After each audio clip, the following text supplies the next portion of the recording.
malo bolj ekstrem.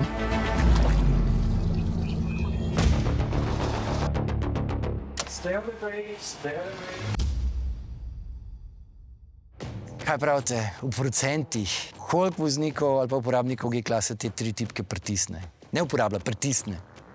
3%. Hvala lepa, ja, 2 sva preveč rekla, 1%. Visoko leteti cilj je, da bomo to statistiko zdaj toliko dvignili tukaj pri nas, da bomo lahko enkrat rekli 2%. Govorimo o tipkah, ki zaprejo 3 zapore diferenciala. Sredinsko, ki navor enakomerno razdeli med prednjo in zadnjo os, ter zadnjo in sprednjo zaporo, ki navor enakomerno razdelita med levima in desnima kolesoma. Poglejmo v praksi. Aha, kolesa že vprašaj, se pravi, na diagonalno gre kolesa vas pogon, lahko uide, se pravi kaj, zadnji diferencial zakleneva, zaporo številka 2, zadnji diferencial, lepo mečken v prazno obrn kolesa, da se bo sploh vklopila, da se tlak pozicijo najdu, aktuator, špera je vklopljena, zadnja kolesa se enak hiter vrtita, sta sklenjena in vidiš, peleš naprej, brez problema. Čarobne tipke. Tako, super. Če slučajno ne bi mogla iti naprej, da še, evo ga, tako, kot gre zdaj, dajva še ta prvi diferencial vklopiti, še ta levo tipko, spet, aktuator boš slišal, tako, aktuator si slišal, zdaj pa lepo toliko, da obrne, da jo zaklene. Čarobne tipke, pritisneš pa se kar peleš pol. Zapori diferencialov so torej ključna značilnost ta pravih terencev, ampak novi električni razred G zapor diferencialov nima, pa je še celo boljši terenec.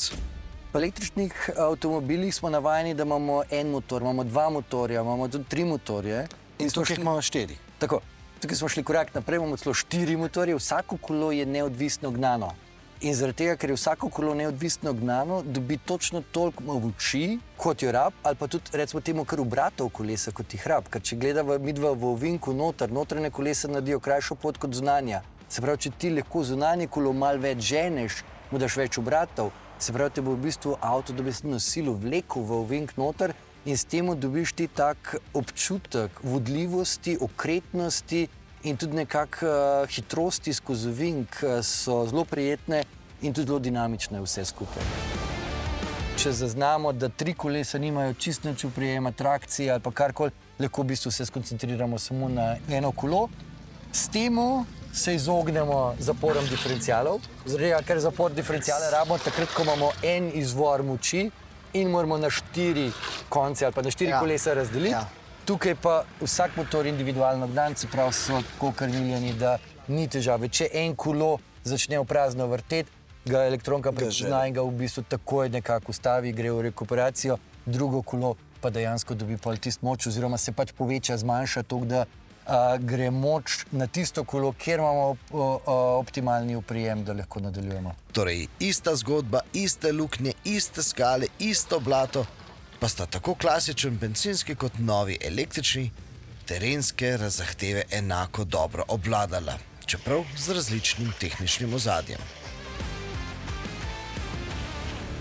No, v naslednjem primeru pa je električni razred G celo boljši od bencinskega. Brez skrbi, kopalk ne boste potrebovali.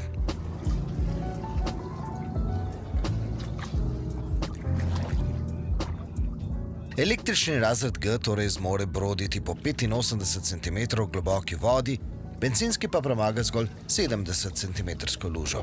Ima po vodnem smislu tudi bencinski eno posebnost. Pri vseh avtomobilih je tukaj zajem zraka, ker je največji volumen, pa pretok zraka, pa vse. Voda pa notranjost motorja ni nekako najboljša kombinacija. Ne vem, zakaj voda vedno zmaga. Zaradi tega, če se skozi vodo peljemo, pa pride en val, pa pluskne čez, smo že tam.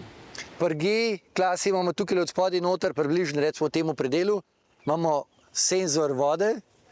Če damo lepo počasi odbijač noter, namočimo vodo, senzor zazna vodo in zapre tukaj lopute za zajem zraka izpredaj. Se pravi, sesa zrak za motor samo še iz motornega prostora, tako da če pride en val, pa pluskne čez, tudi če gre čez streho, ni problema zaradi tega, ker za nekaj sekund imam jaz zraka, za zračni mehurček pod havbo. Zdaj, če bom prehiter pripeljal vodo, preden bo senzor zaznal, pa zaprl lopute, bo že voda v motorju. Tako da vstopna hitrost mora biti, bom rekel, normalna ali pa počasna, pa smo varni.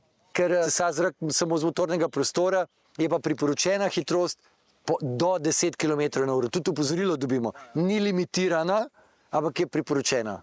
Ko pridemo ven, cirka 3 sekunde, se vse odpre. Dodatno, pa ne samo da loputo zapre, ampak tudi vstav ventilator je od spredaj za hladilni sistem. Za hladilnike ventilatorji se ne vrtijo več, ker če bi se vrteli, bi zaradi upora vode se skrivili, pa pol počeli. Dan današnji pri večjih ali pa pri velikih offroaderjih je zelo hitro pride tista miselnost, imaš šnorkel, se pravi, gre lahko globi v vodo. Danes avto za globje bredenje, za vsemi konektorji, senzorji, kabli, ne moramo več glih tako pripraviti do tega, da bi bil tok za bredenje.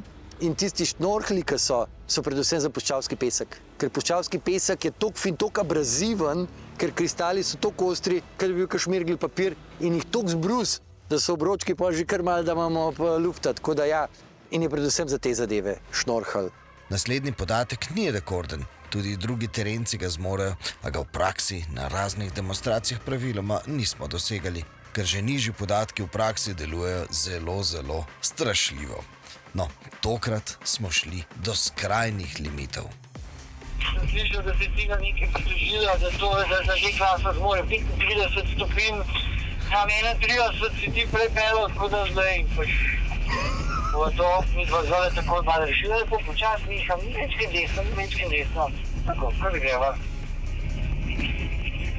Lepo počas, enakomerno, čist, lepo počas, super, še večkim desno. Še večkim desno, večkim desno še, pa lepo počas. 34, 35. 34, še malo naprej, 35, večkim sem še prišel. 35. Pokanček. Stoj. Daj sliko naredi. 35. Miha, first time. Miha, kapo dol, veš, to je pa malo bolj ekstrem. Kaj je najbolj zanimivo, da ti v G-klasi zdiš, pa da se vidva zgovarjava s košimo, mora biti jaz na kolenih. Naprej stile lukte tega tipa. Pa tudi, kad sem ga zazibal, si čutil, da imava še zmeram to ogromno razlike, da imava, da... Ja, čeprav včasih, ne vem, no, če imam lih toliko občutka. Glej to, no. Što z tega je, da offroader više težišče, center težišča višji, se pravi, se bo prej prekucno. Zaradi tega, ker je stveni okvir, motor, menjalnik, pa vse je zelo vmes noter, se pravi, ohranjamo zelo nizko težišče. To je ves čar vse te zgodbe. Aha.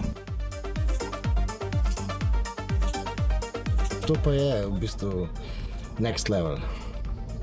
Če se gremo tle dole, kaj? Ja. Oh my god.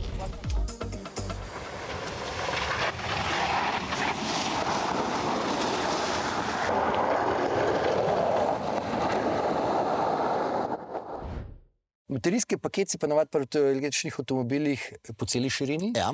Tukaj je ožji, ker mora biti znotraj okvirja. Ker Zaradi ni to tega ga imamo samonosna karoserija, ampak imaš vse. Tako, Okay. tako. Imava tudi v 3 nivojih imava baterijski paket, ker je to ožji, smo morali v višino. Koliko je višina? Dobrih 30. Vse skupaj je z okvirjem na 48 mestih privijačeno, kar pomeni, da sam baterijski paket daje tudi torzijsko stabilnost samemu okvirju. Se pravi, tisto, kar smo, bom rekel, okvir oslabili z žaganjem ven, se mu je dodal z samim baterijskim paketom.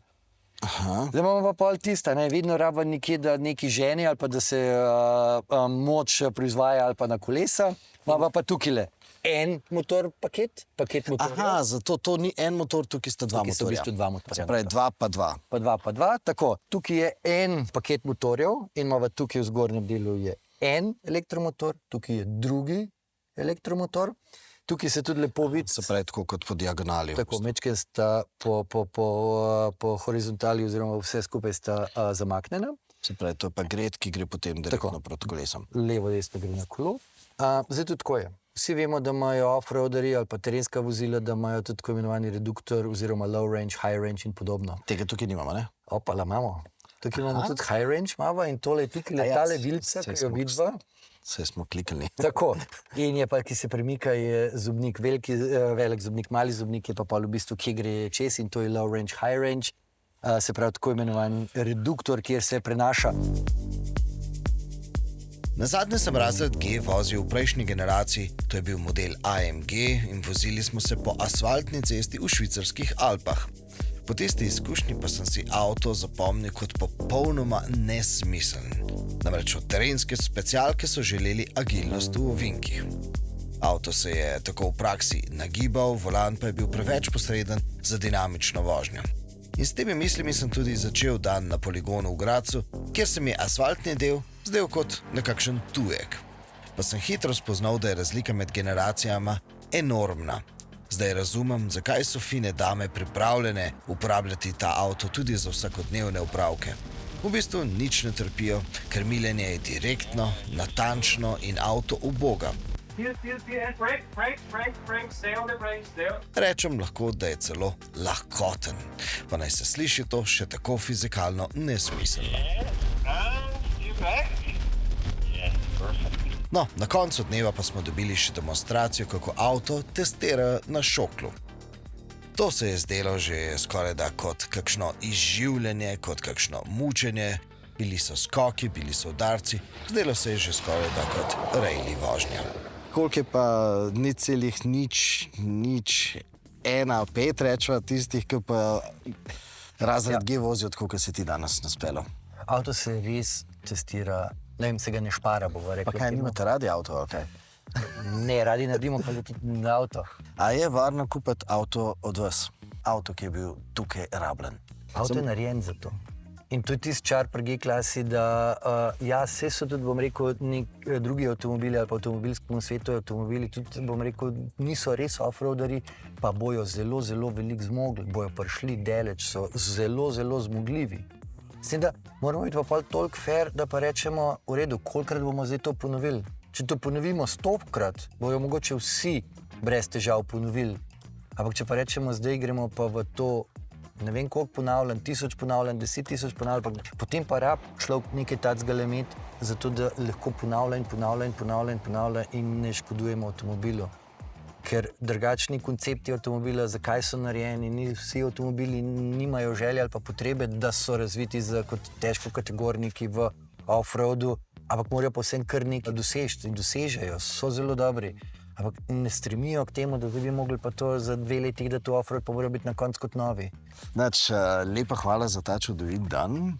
Moram reči, da sem res užival. Meni pa veselje, da smo lahko vsem enemu takmu kot si ti, ki je že zelo veliko doživel, dol skozi, da smo mogoče vsem vsaj pikico nasmeška pričarali, ali pa da če rečeš, da si užival, to je za nas, bom rekel, največje plačilo za ta dan, ker če tacga prepričamo kot si ti, da je vsem to bil mal užitek, pa smo že na ta pravi poti. Da se užitek je bil tudi kje drugje, ampak tukaj je bilo še malo več, tako da res. Hvala lepa. Lepa hvala. Zahvaljujem.